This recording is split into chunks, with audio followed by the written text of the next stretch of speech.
Welcome to tonight's event hosted by the Pre-Professional Advisement Center. We have Dr. Angela Wentz Faulconer, and she's going to be talking about how to think about analyzing medical bioethics issues as you approach these MMIs and these mock interviews for your medical school admissions. I think it's helpful to be able to kind of do this. As a reminder, as you're coming into the room, please make sure that you allow yourself to start your video, just because it is helpful for us as presenting. With that, let me tell you a little bit about Dr. Faulconer. She is an undergraduate of BYU. She was an Ezra Taft Benson Scholar. She graduated with university honors in philosophy. And then she returned to teach in the philosophy department in 1995 after writing a dissertation on civic virtue in liberal democracies. She received her PhD in philosophy from the University of Notre Dame in 2004. The favorite courses that she has taught for the philosophy department at BYU have been medical ethics, utilitarianism, and Aristotle's moral theory. She's now an affiliated scholar with the Wheatley Institution, and in 2018, she gave one of the semi-annual Reason for Hope conference lectures. Dr. Faulconer's research interests are in moral and political philosophy and their intersection in applied settings, particularly medical ethics. And I will tell you, just as before we turn the time over, I met Dr. Faulconer because she is teaching a medical ethics course this fall semester, and it's full right now, but I'm sure if you're interested, you could get on that waiting list and she could tell you more about that. Just a reminder, as I continue to let people in, make sure that you share your video or start your video on your screen. I will be putting up my video, however, and I'll be manning the chat. So if you have questions, I'll be taking care of the chat and we'll have a time where we can kind of go through that a little bit later. With all of that, Dr. Faulconer, it's up to you. Go for it. Okay, super. Well, I'd like to start with a couple of questions just so I can get a better feel for the audience who's listening out there. So if you can all go to the participant panel and click on that. And so I hope this will show up on phones as well. I'm not sure. Do you see response buttons like yes and no on the participants panel? Great. Okay, I'm seeing some thumbs up. Good. So the first question is, are you applying to med school this year? So click yes for yes and no for no. That one's pretty obvious. Yeah. So, a lot of people on this call are planning to apply this year. Hurry and vote. We've got most everybody voted. Okay. And let's see, let me clear those. There's some way to clear these. There we go. Okay, next question. Have you ever taken a course in medical ethics? Yes or no?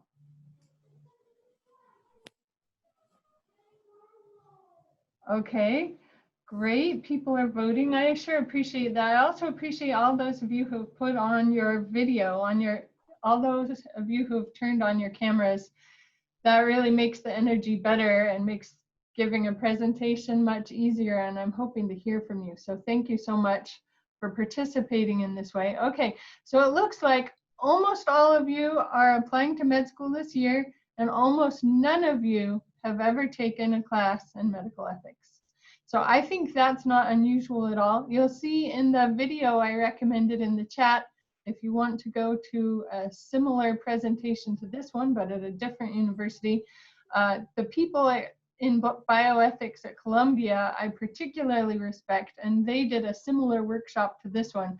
And you'll see that if you go to watch that video, you'll see they start with that same question, how many of you have ever taken a course in bioethics? And they got the same answer, I think, which is almost none of us have. So that leads me to another question, and this one, the response buttons aren't going to work for. So if you can go to the chat, I'd like you to go to the chat and write your answer, and then maybe Christina can sum up. I'm sure a lot of the answers will have things in common. But what I'd like you to answer in the chat is, why do you think that they take this? Well, let me fully present the question to you and then take a minute to answer in the chat. why do you think they do this MMI format? You know, until my understanding is about 10 years ago, the format changed. Now I should say here, let me say something about my expertise, because if you have a nuclear physicist talking about vitamin C, even if he's won the Nobel Prize, right, he's not necessarily an authority. And I should say, I'm not an authority on all things med school. You're going to have to look to other people for that. I'm more an authority on how to reason about medical ethics topics. But my understanding is, and you can tell me if I've got this wrong, my understanding is there's this new MMI format. You're going to have like about 2 minutes to read the prompt and think about how you're going to respond to that prompt. And then you have 6 to 8 minutes to give your answer. And then there are several stations where you go from person to person answering medical ethics questions and perhaps a few others that judge your understanding of what's happening in medicine and a couple of other things, but several medical ethics topics. So my question for you is, why do you think they have this format? What are they trying to learn? What is the school trying to learn from you when they invite you to an interview of this type? What do they hope to learn from what you say? Write that in the chat, please. Give us your best guess, including if it's I don't know, you can write I don't know too, but put your answers in the chat. What are they trying to learn from you when they do this sort of interview?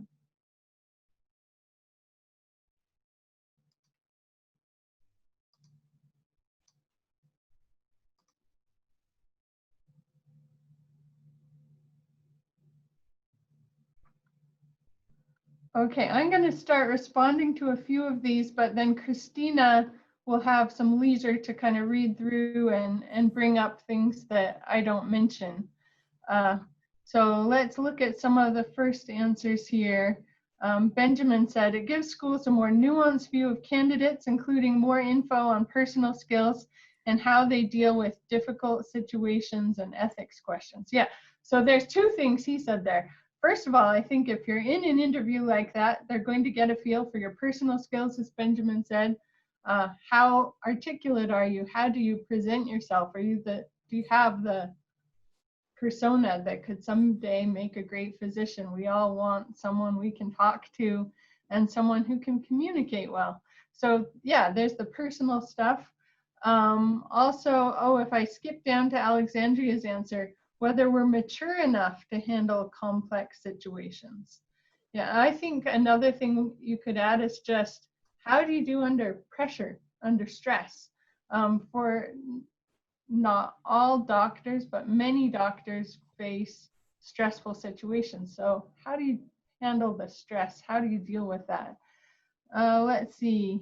Well, the second part of Benjamin's answer was how you deal with difficult situations or ethics questions. And that's kind of similar to what Jeff Bocat said. They want to know that you've given thought to ethical questions in medicine. I think those are good answers. But with a caveat, I think they know what we have just discovered, which is most people applying to medical school have not taken a medical ethics class. And I think this is worth pausing to contemplate, because this is a pretty stressful interview, pretty demanding, and it can feel, oh my goodness, how am I supposed to do this? I've never taken a class. And would my class help you? Absolutely, it would.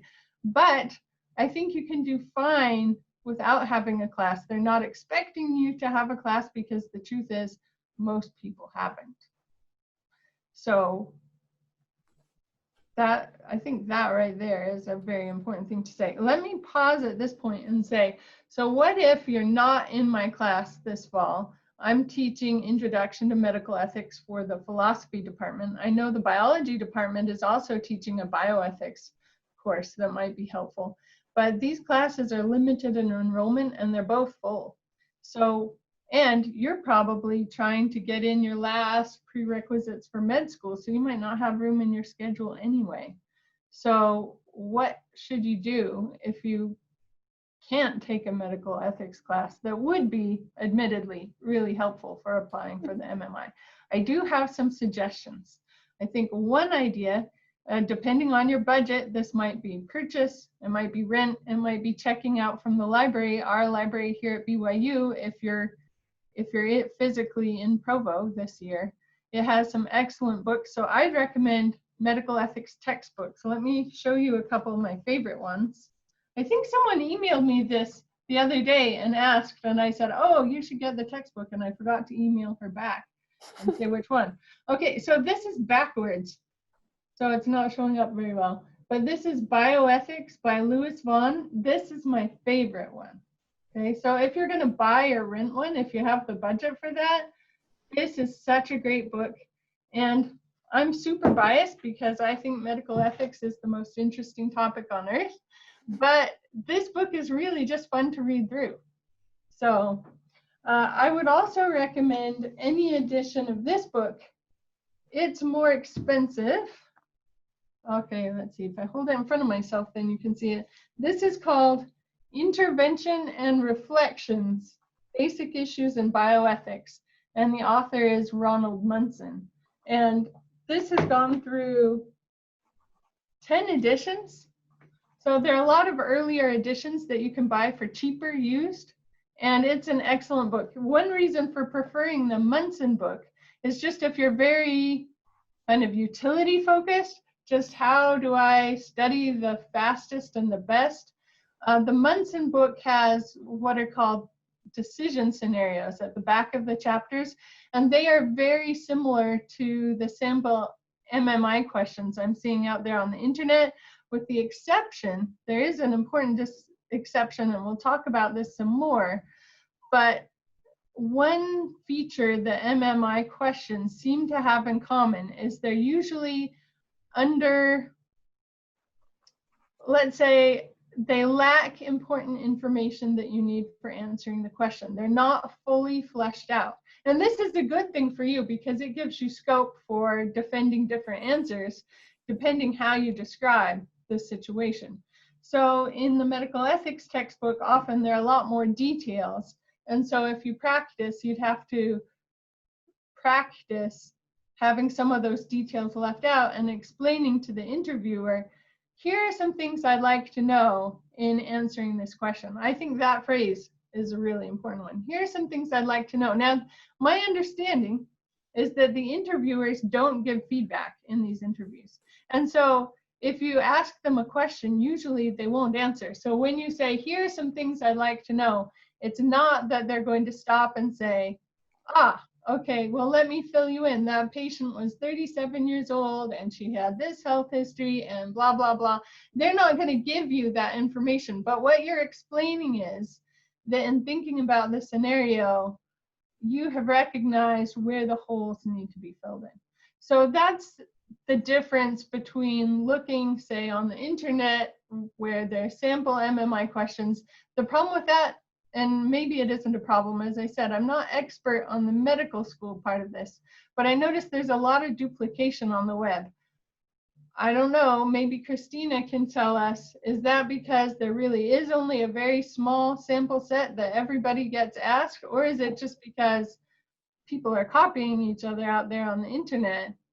I don't know. Christina, do you know? I would say there's a lot of duplication in the sense that I'm sure all of my students, I'm sure you guys can't help yourself when you get on Reddit and then it just kind of goes down the rabbit hole from there.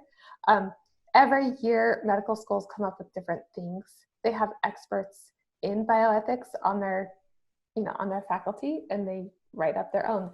So the goal of this tonight is just to help you all reason through these issues. It's not to say, oh, that's the issue, I know how to do it. Yeah. I do have a question that was asked on chat is, what is the difference? Is there a difference between medical bioethics and bioethics? Because we kind of hear both, and I think that that's something that we'd all kind of benefit to understand as we. Yeah, often these terms are used interchangeably. Sometimes people call it biomedical ethics. Sometimes it's bioethics, sometimes it's medical ethics. I think probably bioethics has become the more common word, and sometimes that's understood as being kind of a wider umbrella, also including environmental concerns and other issues like that. But truthfully, often medical ethics and bioethics are just used interchangeably. Yeah. So another question that they had that came through on the chat is really one thing that some students think is that the whole purpose of doing these MMI or these ethical scenario questions is to give them insight as to how you think and to compare applicants' levels of empathy and compassion. Is that a good way of thinking about it? Yeah, I think that's a really good way, because one of the things I wanted to bring out is I think when they're asking you these MMI questions, they're not looking for you to tell them the right answer, right? These MMI questions are not written with the idea, you know, it's not like a math problem or a physics problem where you're trying to figure out what you're supposed to say and then you tell it to them.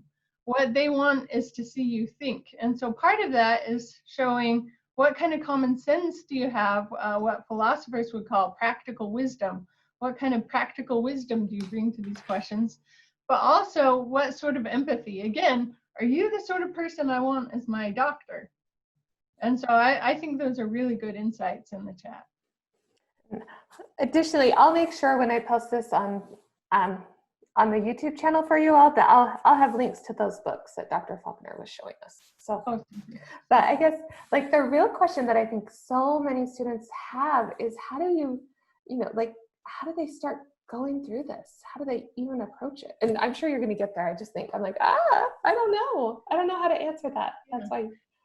Yeah, so I think the first thing again is to emphasize most people who go to these interviews haven't had a class, so you don't need a class. The first thing is to say is be calm. Don't worry, you can do this because you're where you are because you can think already, right?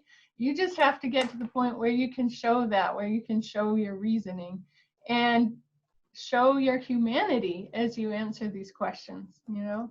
So let me talk about some specific ways you can start thinking about these issues. But you need, ultimately, at the end of the day, it's so important to bring your authenticity, not faked authenticity, but your real authenticity to the interview.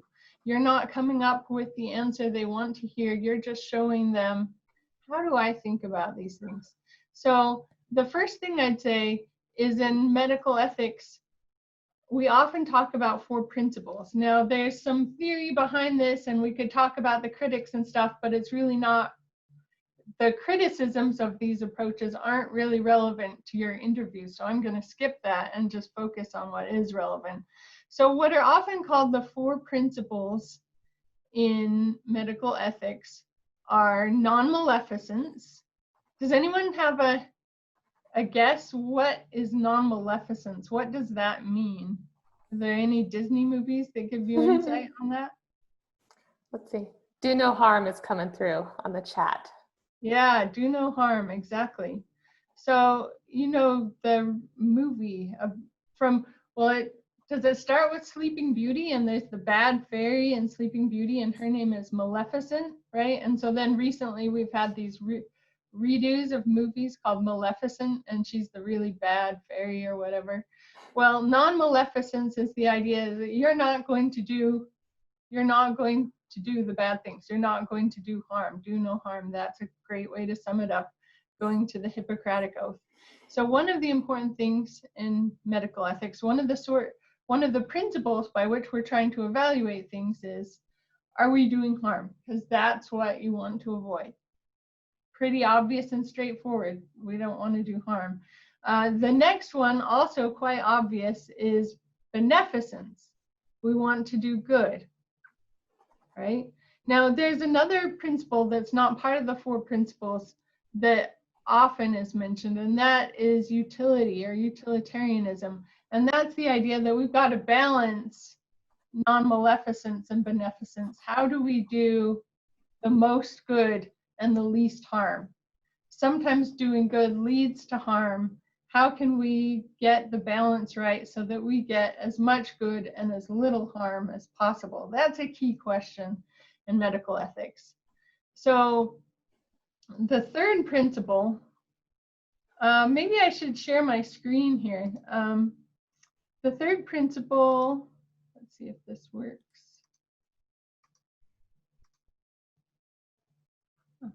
Can you see it? Mm-hmm.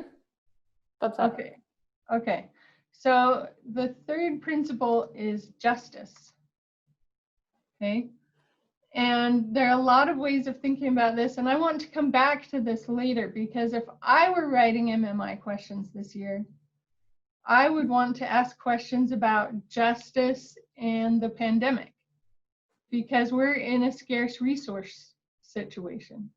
And so some really obvious questions are going to be about, what do we do when there aren't enough resources to go around?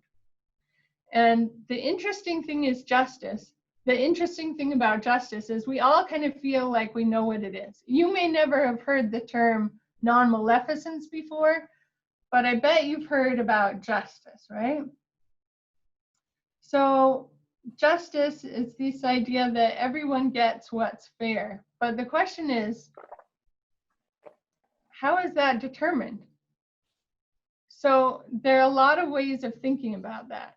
So some of the classic ways of answering what justice is, people define justice as, well, everybody gets an equal share, right? So it's like when you cut the pie as a kid, your mom says, okay, well, you cut the pie and your sister gets to choose which piece. And so then you're cutting that pie as equally as you possibly can, right? Each person gets an equal share. Another thing we could say is to each person according to need. So in this pandemic, we might look at what do people need and say that's justice, to get them what they need. Another way we might say it, see things, is people should get according to their effort.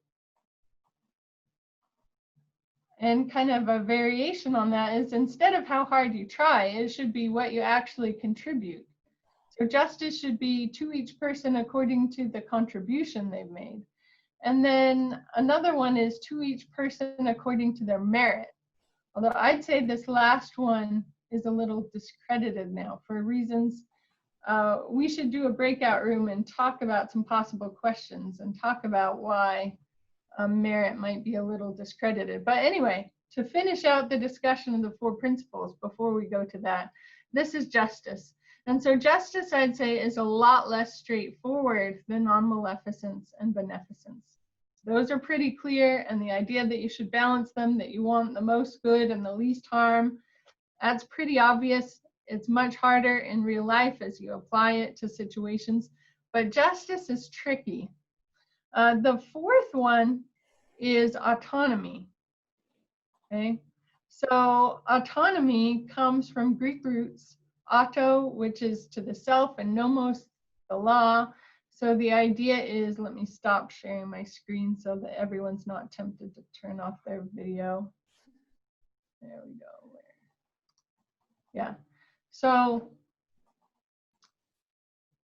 autonomy is about being a lawgiver unto yourself, right?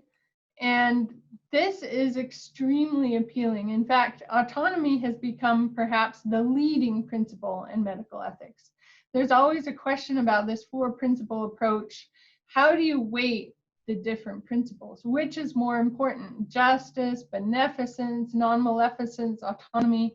And many people criticize medical ethics recently to saying that autonomy has kind of gotten too much attention. That said, autonomy is something we all embrace. Everyone from the time that they're 2 years old wants to do it him or herself, right? It's like, I do it myself. It's the classic 2-year-old mantra. And at this institution, given our sponsoring church, I think autonomy is something that we have respect for when we talk about words like agency and freedom. But autonomy has limits, and we've seen a lot of that play out in debates about mask wearing, for example. So that's the end of the four principles.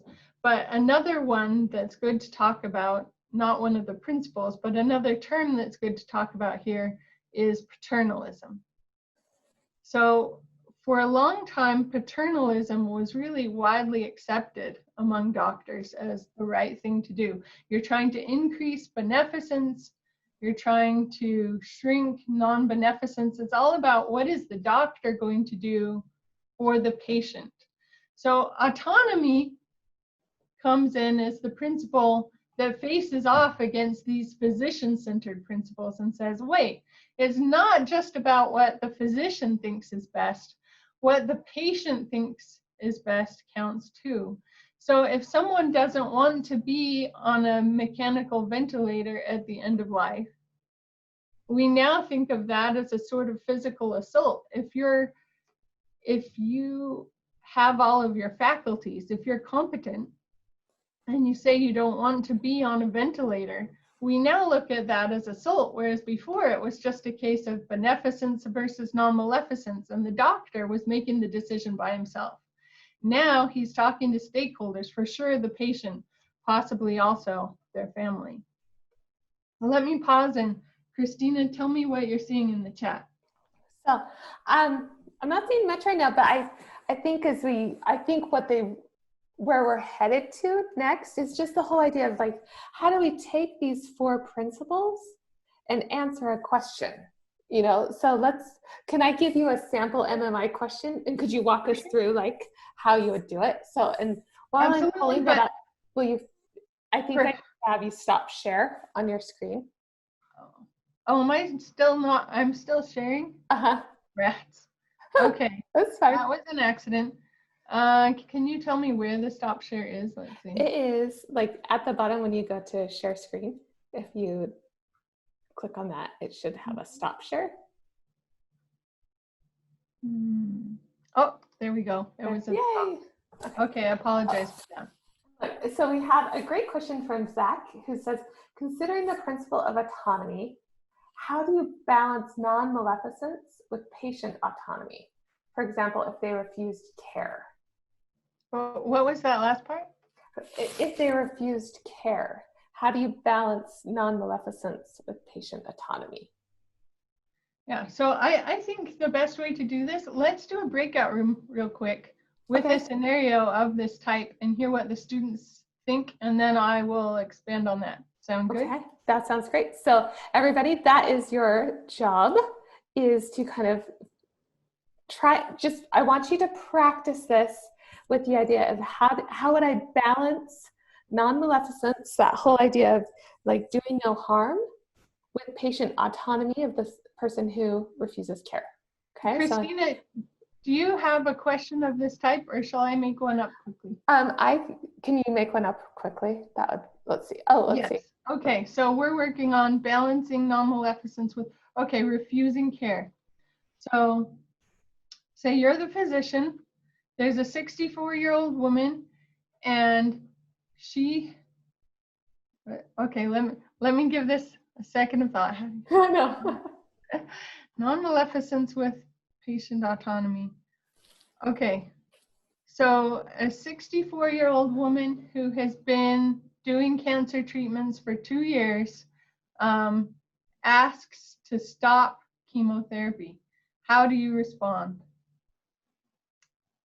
Okay, there's not a lot of information there, but that's on purpose. I want to hear how you're going to respond to that.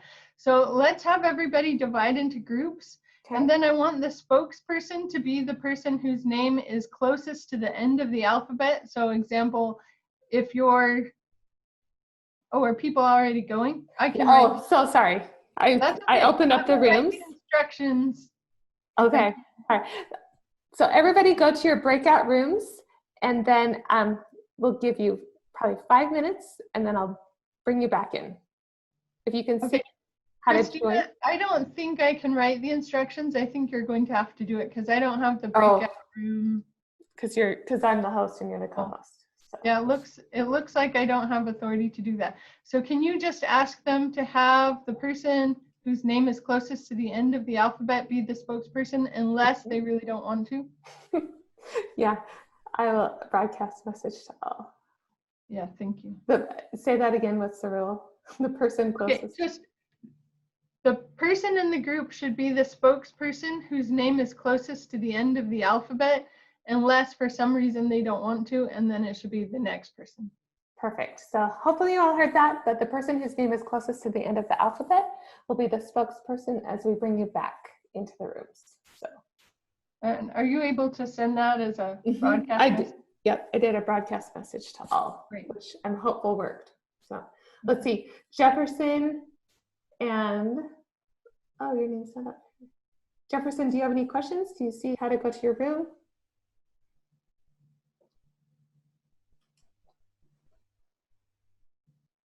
I'll send him.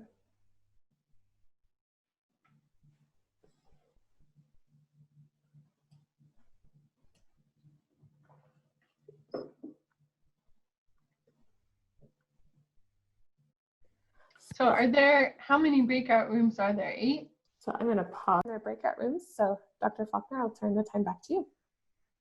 Okay, so I want to start our discussion by looking at Benjamin Ogilvy's question. He says in the chat, my biggest question is, how do we explain our answer in a way that will please the admissions committee people? I think that's a really good question. And I think one hint is, as I understand it, these questions are usually written so that they're not one right answer. They're not looking for the answer. So occasionally you'll read a question and have Susie's response, which she said, this question is pretty obvious. It's obvious what you should do. In those scenarios, my advice is don't start with your answer, because one difficulty is if you say your answer right at the beginning, one possibility is you'll run out of things to say, and they definitely want to hear you fill the time. It won't reflect well on you, I think, if you cut yourself too short. So you want to make good use of the time, but if you can, you want to use the full time. But another thing is, there is a danger in being too dogmatic and suggesting that you see an issue just one way. You want to show the admissions people, the interviewers, that you're able to see both sides. Now, this question I just gave may not have been ideally written for that purpose, but these questions that they test and write up for this, their purpose in writing them is to give you a question that allows discussion on both sides. So when you start to answer the question, remember, you want to save your answer. First, you want to give some reasons. You don't probably want to sound like a politician who's not willing to answer the question. You want to be going somewhere, but I think it makes sense to talk about your reasons, because that's what they're listening for, is how do you think? How do you explain yourself? Because they want to see someone who thinks well and who explains themselves well. And also perhaps someone who's able to see the nuances of both sides. So someone who has compassion, and yet, you know, when these things are in tension, someone who's able to balance those competing demands that are in tension. So let's hear from some of our spokespeople. Tell you what, if you are not your group spokesperson, turn your camera off just temporarily. Let's see if this works. Okay. So if you're not the spokesperson, you turn your camera off. We are going to want you back with us. So remember where that camera on button is. Okay. So, all right. Savannah, can we hear from you? Tell us, what were your group's ideas for how to talk about this? Hi, yeah. Can you hear me okay? Yes, excellent. Okay. The first thing that we addressed when we approached this situation was to talk about kind of the things you said about how we should approach it, looking at what we don't know. And so some of the things that we came up with that we didn't know about this patient situation included her mental status, whether she was the primary person making decisions for her care, or perhaps there was a family member that needed to be involved for a major decision like that. Understanding the patient's reasoning, be it financial or physical health reasons or situational, that would be important to understand. We also talked about addressing the patient's progress with her chemo, whether it was working or not, and potentially looking at if she had explored other options for treatment. to therefore abandon treatment completely or just abandon chemo and look into other treatment options. So we looked at those things and then talked about how we really need to balance as a physician the role as a coach and, you know, someone who's telling the patient what to do, and then also respecting their autonomy and being more of a supportive role in respecting their decision to take control of their care. Wow, that is excellent. If we were in a physical classroom, I'd say everyone should give you applause. It was my group. It was the whole group. You so. and your group, you guys are in a good place for getting ready for these interviews, because that was excellent. So you other spokespeople, can you enlarge on anything that Savannah said, or did you come up with a factor she didn't mention? Go ahead and unmute yourself, spokespeople, so that we can just hear you talk freely. Is there anything Savannah said, a factor that you can say a bit more about, or did you come up with a factor she didn't mention? I think she, you know, that group covered it pretty well, but we just kind of tacked on making sure that the patient actually understood, I guess, what the prognosis would be, just be informing her kind of what the prognosis would be and what some of her options are. And I think the biggest thing that we focused on was just the why, like understanding from her viewpoint, not being so, you know, again, avoiding being so one-sided or dogmatic in her response, kind of understanding, you know, why is she not wanting to continue, and maybe getting some solutions that way. So that's probably all we've done. Excellent. Anybody else? I think our group was pretty similar, but one thing that we kind of started discussing quite a bit at the end was just making sure that she was really well connected up with resources, or she or he was really well connected up with resources, and that they left feeling validated and cared about, and that we really focused on talking about the pros and cons and encouraged them to talk to loved ones about the big decision, and that they took some time to really think about the decision, and that they didn't have to decide right in that moment if they wanted to. Yeah. Excellent, excellent. Well, I think you guys don't need a webinar. You have some really good answers here.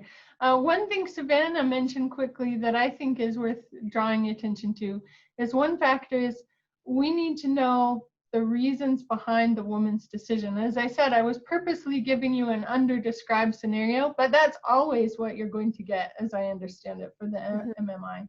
So you need to ask questions about the under description. One thing Savannah said is, what are her financial reasons? Like, could it be financial reasons, worries about insurance or money that are causing her to cut her treatment short? And how well does she understand her prognosis? Is she correct about what her prognosis is? You know, I love this last suggestion from Meredith's group. The idea that you don't have to decide today, we can revisit it. Those are just some excellent ideas. Let's do another scenario. Christina, do you have one, or I have one? I do. I have one, but I want to, the questions asked on chat from Danielle Gifford, like, would save your answer first help them follow your answer? I wonder if going through my reasons first might make them wonder what my answer is rather than saving it for later. I have my own viewpoint on that, and so Dr. Faulconer, tell me, but I kind of look at it as it's absolutely fine if you want to start with your conclusion. But when you start with your conclusion, you have to be really careful in the sense of opening up the possibility that the person you're talking to right across from the table feels the exact opposite of that. Yeah. And if you do that, you say, I think this, however, and then you can go through all of the reasons why someone might think otherwise, but you think this because this, then it's perfectly acceptable and appropriate to have that conclusion. It's difficult, however, if you say, let's use masks because it's so polarizing right now. I think masks are stupid. I think everyone who wears a mask is a sheep. Okay, if I'm talking to someone, and if I'm saying that to someone who feels the exact opposite, all of a sudden that person has turned off and is not going to listen to me at all. And if you say that in an interview, you've just ruins your chances of being accepted. Absolutely. Yes. So anyway. Yes, I think you have answered that question perfectly. Here's the thing. The reason for saying don't answer immediately is to avoid that possible dogmatism. But I think Daniel has a good point. Like when you write a paper, you don't save your thesis for the very end. So there's a reason you might want to say where you're going at the start, and it's so that they can track what you're saying, right? So I totally understand Daniel's line of thought here. That makes sense. I think it's important to keep in mind what you want to avoid, and that's Christina's scenario, where you say the exact opposite of what the interviewer believes. So, for example, if you're asked to answer a question where physician-assisted suicide comes up, that would be an example where your beliefs could be different than the interviewer. And it's really important to show that you understand why there are arguments on both sides. So I would probably try to signpost my answer to say, okay, well, first I want to talk about some of the reasons why you would do this. And then I want, and now I'm going to talk about some of the reasons you wouldn't do this. Do you understand what I mean by signposting? Yeah. So you just kind of label what you're about to say, and then you can talk on that for a few minutes, and then you kind of give another label for, okay, now I'm going to do this. Because you don't want to come off seeming wishy-washy per se, like you're some sort of relativist or you're tossed by every wind of doctrine, so to speak. You want to be impressing them with the idea that you have a moral compass. On the other hand, you don't want to be dogmatic. So you're balancing these concerns. I think the right way to do that is through signposting where you're going. All right, can I have everybody turn their cameras back on? Let's see your beautiful faces. Thank you. Okay, Christina, do you have another scenario? You have one that you want to do? Yes, I had one. Okay, so let's see, how much do you usually end at the hour? That was kind of the plan. So okay, we'll see how it's going. Well, let's do, I think, the most obvious one. Oh, can I, before you phrase that question, we had one question on chat that I want to address from Josh Reed. Is there ever an opportunity to ask questions during some of the interview to clarify? And just as Dr. Faulconer was saying, you can always ask questions, but the likelihood of them responding and providing you with more information is pretty small. And so one of those things that you can do is you can say like, wow, it's difficult to come to a conclusion because I have all of these questions, like what are the financial situation? What's the financial situation? What's this?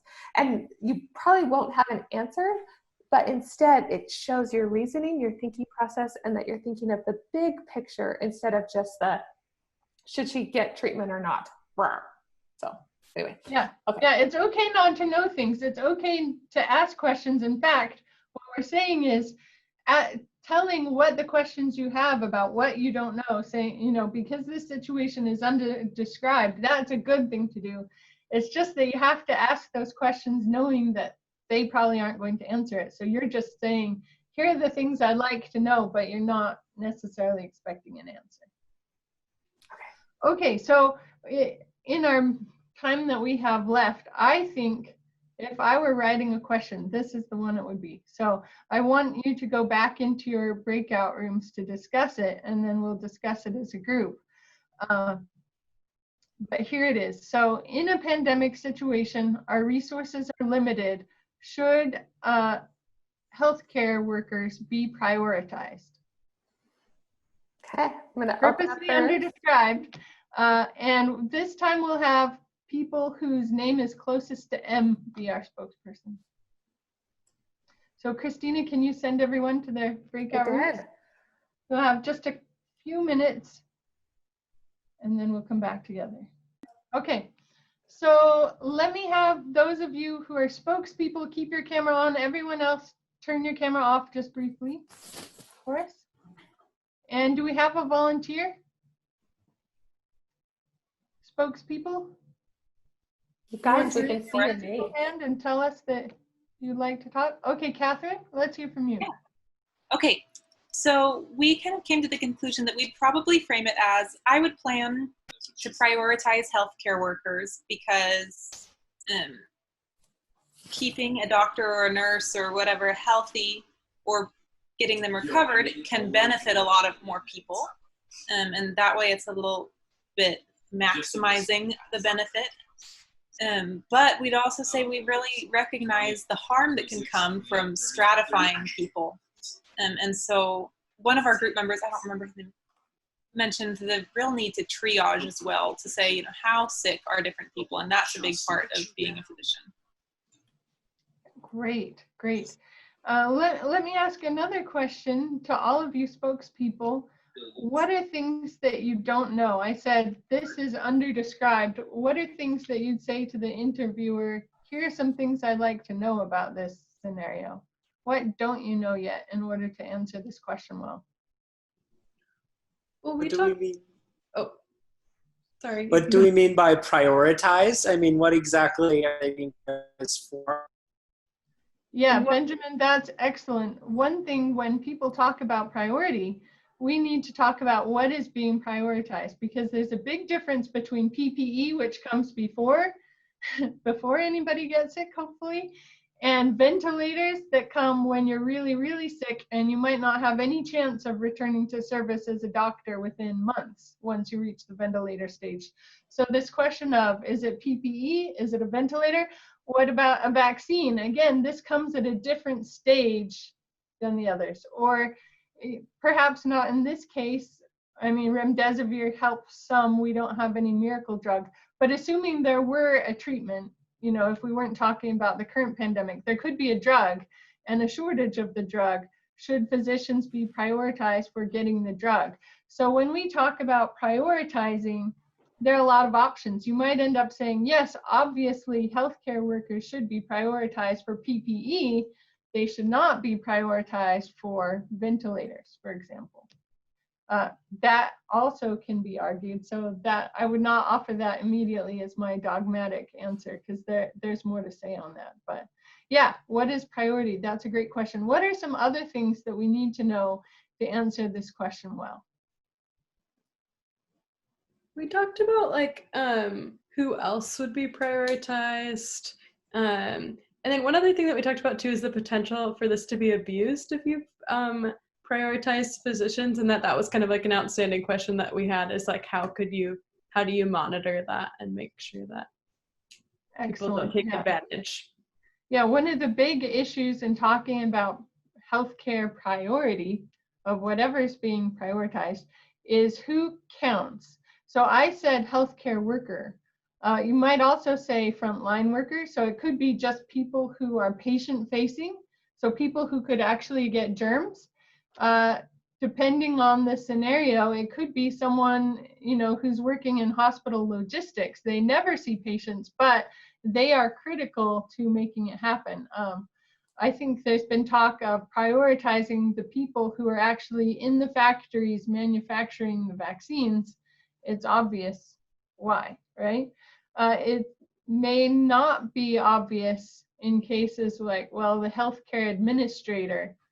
Do you need to prioritize that person? Is he essential, or she? Is she essential to hospital administration? One question is irreplaceability. Can this person be replaced? But then what about the janitorial staff that cleans the room? They are very at risk. Should they be prioritized?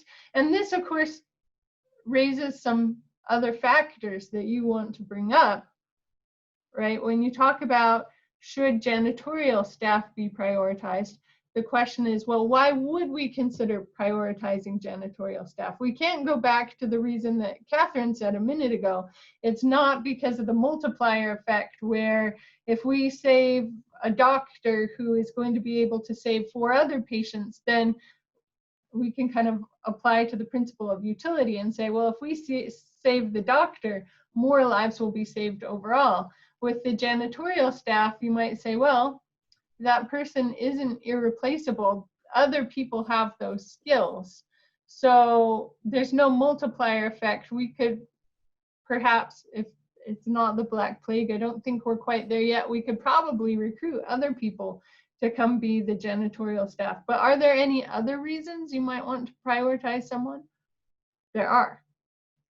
And so what you're trying to do in that very brief 2 minutes you have is just jot down all the ideas you can think of, or maybe that's not the right way to say it. You want to jot down your bullet points of what do you for sure want to mention. So if you come up with priority as the thing that needs attention, that's great.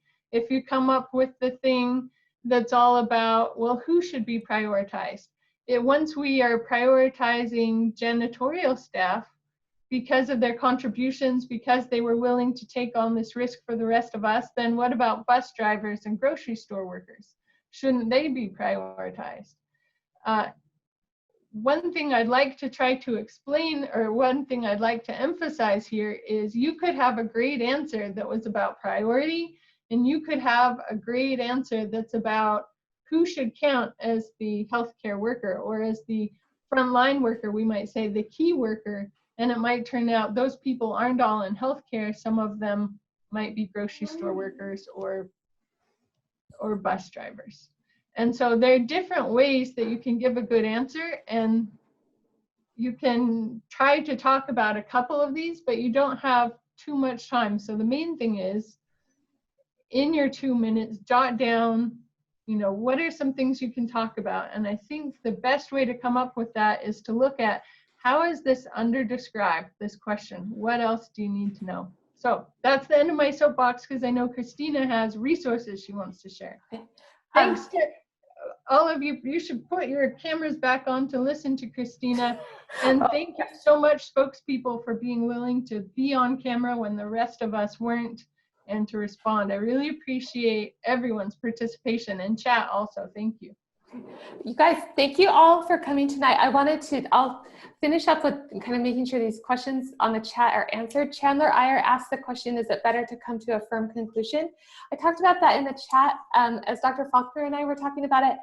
Yes, you need to have a conclusion of some sort. If you can't ever come to a conclusion, it really makes it look like you're really wishy-washy and you're gonna, kind of just go with the tide. Go ahead, yes. Can I interrupt a second? I think the exception to that, though, is where the question is so under-described that it depends on the things that you don't know. You can kind of say, well, if this, then this. If this person, as we said, it's the chemotherapy example. It really depends. Is this person saying they don't want chemotherapy anymore because they're worried about money? That's a really different situation than this other. So it is good not to sound wishy-washy, but it has to depend on the things that you don't know. And so you should explain that to the interviewer. I love that. Another kind of option along with that is saying, assuming that because, right? And then you can still come to a conclusion showing that you're like, there's just still a lot of unknowns, but I can come to a conclusion if I assume this kind of thing, because they're not going to give me more, right? Another question was asked, is it okay in the MMI setting to bring in a personal experience that would shape our judgment? What do you think about that? Again, I'm not an expert on the med school side of things. I think if it's brief, you only have 6 to 8 minutes. So how long is it going to take you to share your personal thing and then be able to give the rest of it? And I would tend to think your time is pretty short, but I'm not an expert on the med school side of these things, Christina. So I would say 6 to 8 minutes seems short, and it also can seem incredibly long when you're the only one talking. So, right, you kind of have to balance that out. I like the idea of being able to bring in a personal scenario, provided that you can keep it tight, right? If you're just rambling and all of a sudden we're talking about something clear over here when the MMI questions over here, we're in big trouble. But I think also just recognizing that because of the personal situation, I see it through these colored glasses, I think is valuable. It's valuable to recognize. I see something very different than, my coworker, because we have different experiences that brought us to that. So, right? What's my answer for everything? It depends. That's really. So with all of that, thank you to Dr. Faulconer. This was so helpful just to kind of practice and start thinking through these things. I'll let you know. So here's kind of our interview plan for the PPAC office. between myself and Ashley Mendoza, we're going to be teaching interview workshop part 1 and interview workshop part 2. Part 1 is going to be talking about a lot of logistics of, I know you guys are all experts in Zooming, but there's a few things that could really matter and make or break your interview. And we're going to, so that's kind of part 1 where we talk about like, how do I set this up, especially since it's going virtual. We just want to do a few good practice things that'll help you. That schedule, along with the Zoom links, should be posted. It was supposed to be posted today, and I'm so sorry. It's my fault. It'll be posted tomorrow, ideally. And those will start up next week. Interview workshop part 2 we'll be doing where we'll talk more about kind of these various ethical questions and kind of a lot of the subtext behind it about what they are looking for. Additionally, we have MMI scenarios that HR has lent us their higher view format for you to go through and practice with. Those will also be posted as links that you can access on the internet. And then I'm scheduling out a member he's faculty at the U who's really good at these interviews and has done them before, who's going to be talking in a couple of weeks about kind of the things that medical schools look for as they go and do interviews. You know, we have to remember that there's the MMI portion of these interviews, but there's also just the talking to others portion of the interviews. You have to kind of be able to handle yourself in both of those. Dr. Faulconer and I were talking though, one thing that I love about talking about these ethical scenarios is that when I get into a group, it helps me so much see it through other people's eyes and issues. Just going back to the chemo patient who's like, I didn't even think about finances, right? That wasn't even an issue. So I'm going to be kind of brainstorming, trying to figure out how you guys can practice these in groups in a format. What we may end up doing is just kind of hosting one night a week where anybody who shows up will do some breakout scenarios and do some practicing like this. I think that might be valuable. If it is, I'd love to kind of know. If it isn't, or if there's something on there that you're like, ooh, Christina, we really could use this, let's do it. Please email me at ppa@byu.edu and I'll do my best to make it happen. Yes, the interview workshops will all be posted on the PPAC website. If you go to ppa.byu.edu, it's in the box where it says interview information coming soon. That's me. It's coming soon. I'm on it. So other than that, just again, I think everybody, you can do a silent share for Dr. Faulconer for taking her Thursday night to do this. This is just helpful for us to start practicing through this. As a reminder, this is where I'm going to be a buzzkill. You guys get those secondaries done. They're so annoying, I know, but you can do this. Okay, get those secondaries returned back in because we want to schedule those. Those virtual interviews. So, anyway, once again, if you have questions, always you can just send them to ppa.byu.edu. And I'm so sorry that I was very cryptic explaining the registration for this tonight. So, with all of that, I'll let you go. Have a good night, you guys. Thanks for coming.